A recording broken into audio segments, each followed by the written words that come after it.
Hi there, it's Councillor Glen. It is Tuesday, April the 21st. I'm inside here with the dog.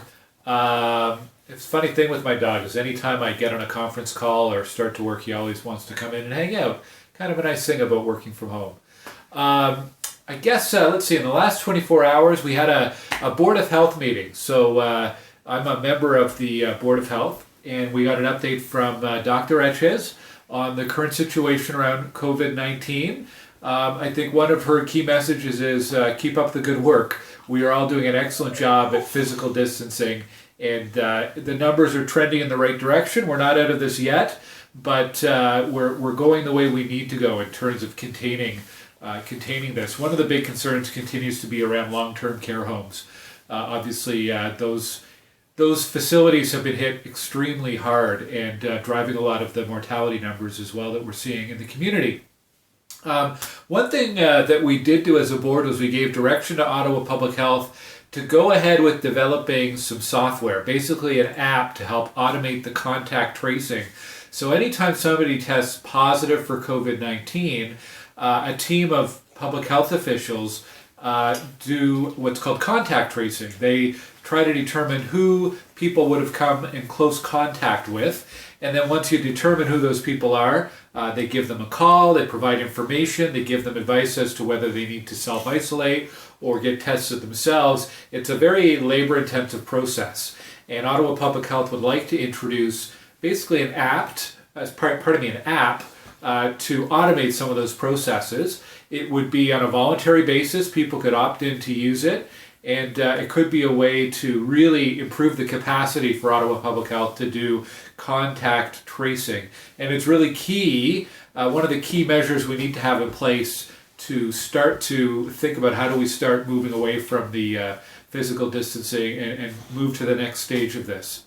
Anyhow, really important update, and I'm sure we'll be hearing more from Ottawa Public Health tomorrow at City Council and throughout the week with more of that messaging. Here in Stittsville, we had a great webinar today with Jillian Johnson from the Ottawa Public Library. I was kind of impressed, surprised, learned a lot about different material online that I didn't know existed. So I will be checking that out on the Ottawa Public Library website. We've posted an archive of the webinar on my YouTube page and also on this Facebook page if you're watching it here. So you can watch the webinar and check out all the links that Jillian provided. Our next webinar is on Friday with Sergeant Mo Elmi from the Ottawa Police, talking about how police are adapting to COVID-19. On Tuesday, we're putting together a webinar with local business leaders about some of the things they're doing to adapt to the situation. And on next Friday, that's May 1st, Dr. Etches herself will be joining us for a special Q&A just for Stittsville residents, so I'm looking forward to that. Tomorrow I have City Council, so that will be my focus for most of the day. Just one thing I wanted to mention at a city level, we've been hearing a lot lately about long-term care homes, and obviously the impact COVID-19 is having there. On a similar vein, another community that's very impacted is homeless shelters, emergency shelters, family shelters. There's a lot of institutions, prisons would be another one. Institutions where you have a lot of people living in very close quarters and who often cases have compromised health.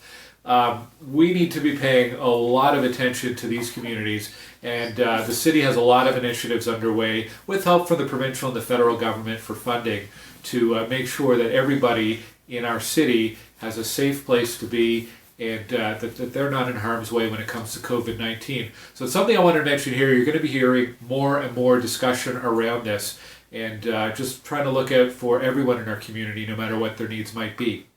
Anyhow, that's my update for today. Look forward to talking to you again tomorrow. It might be a bit later depending how long council goes, but hope you take care and sign up to my email newsletter as well. Bye.